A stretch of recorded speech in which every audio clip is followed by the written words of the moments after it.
Fala, rapaziada, vamos lá para a nossa aula de contabilidade introdutória, operações com tributos, IPI, que é o tal Imposto sobre Produtos Industrializados.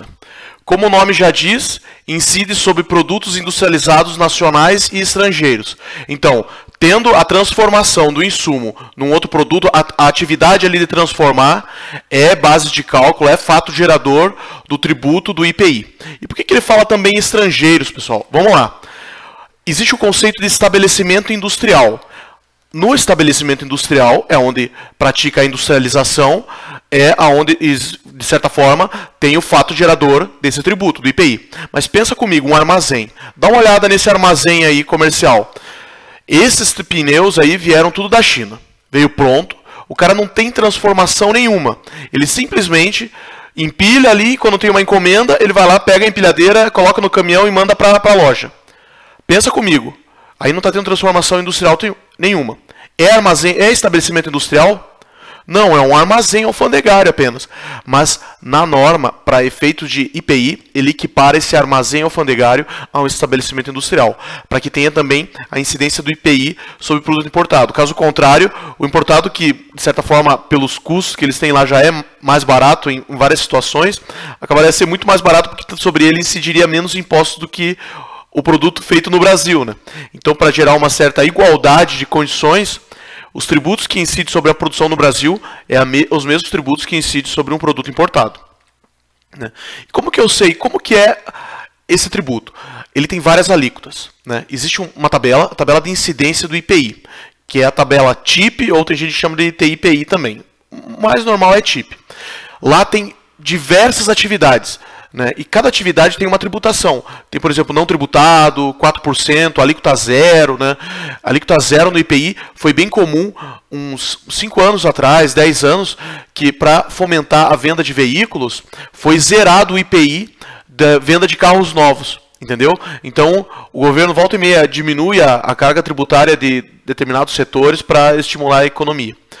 Tá? Então, alíquotas diversas é uma confusão também, igual o ICMS. A gente nunca sabe qual é a alíquota final do item, precisa checar sempre na planilha, né? E como que eu identifico o item? Existe a tal NCM, que é esse código que vocês estão vendo ali, 4 números, ponto, 2 números, ponto, mais 2. Nomenclatura comum do Mercosul.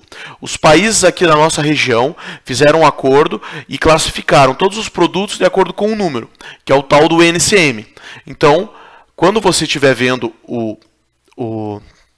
qual é a alíquota que incide sobre o teu produto, tem que descobrir qual que é o NCM dele. Com base na descrição você descobre o NCM e descobre qual é a alíquota. Por que é importante o NCM? Porque o NCM vai destacado na nota, né? Você escreve o item, só que o mais importante ainda é o NCM, porque às vezes um item tem uma descrição muito parecida um com o outro, entendeu? Tipo, água normal, água gaseificada. Daí o cara vai lá e coloca água só. Pera lá, mas qual água é? Daí você vai olhar o NCM, você descobriu, não, peraí, ó, é a água gaseificada que ele está no NCM.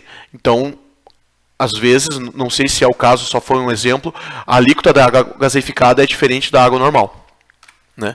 A alíquota nós já falamos, não tributado, alíquota 0, 4, 5, 6, 10, 15, 30, tem alíquotas inclusive maiores, né?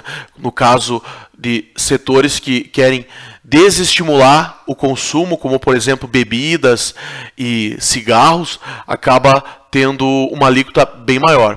Então, só lembrando novamente que são várias alíquotas, você sempre tem que olhar no NCM, na descrição, para ver qual que é a alíquota que está em vigor agora.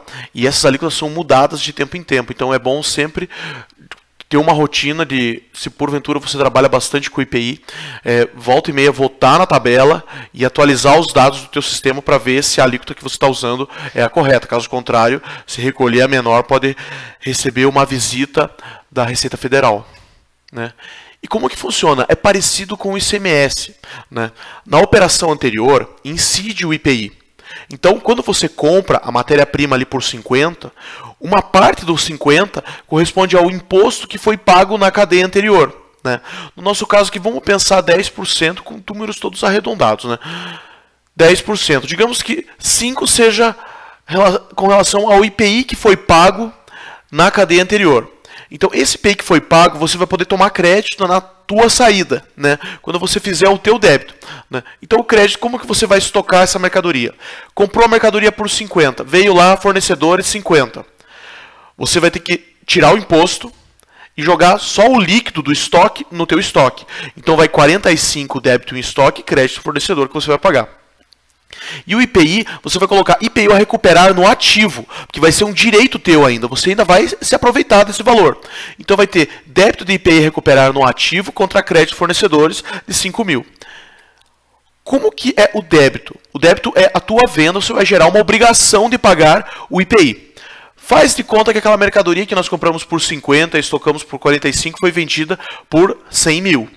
Então vai ter lá, foi pago à vista, 100 mil débito em caixa, crédito em receita, no DRE. Vamos baixar ela do nosso estoque. Débito CMV, crédito estoque, o 45, é o nosso custo. E agora também tem o imposto, né? Despesa com IPI. Geralmente quando você olha no DRE das empresas, eles tratam só como IPI e um entre parênteses, um menos, né? Que é como se fosse uma despesa com IPI. 10% sobre 100 mil, 10 mil. Contra crédito, IPI, obrigação, IPI a recolher ou a pagar, você escolhe a nomenclatura, sinônimos, no teu passivo. Por que no teu passivo? É uma obrigação que você vai ter que pagar, você vai ter que desembolsar recursos, ou direitos, no caso do nosso crédito lá, para pagar isso. É o que você está devendo de IPI decorrente da venda que você fez na tua empresa, né? Então, despesa de IPI no resultado, lá no DRE, contra crédito de IPI a pagar no passivo. E o pagamento dele como é que fica?